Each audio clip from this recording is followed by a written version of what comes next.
الشیطان الرجیم بسم اللہ الرحمن الرحیم۔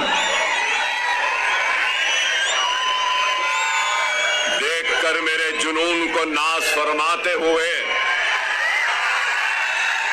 دیکھ کر میرے جنون کو ناز فرماتے ہوئے موت شرماتی ہے میرے سامنے آتے ہوئے۔ پھر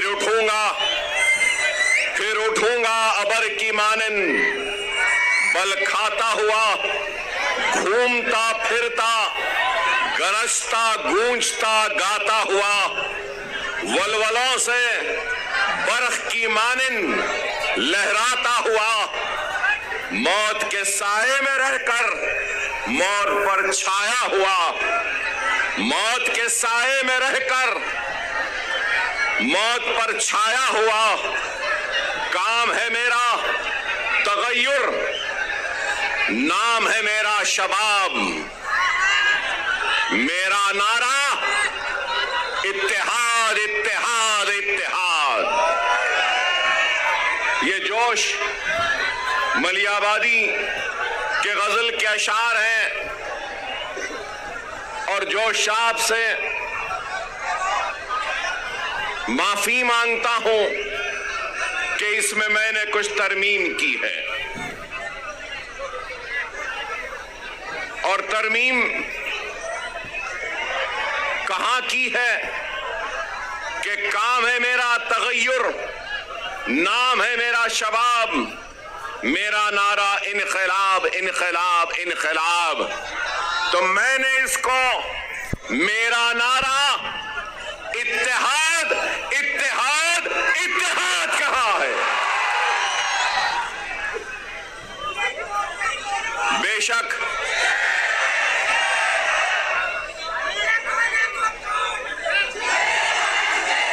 معاف کرنا،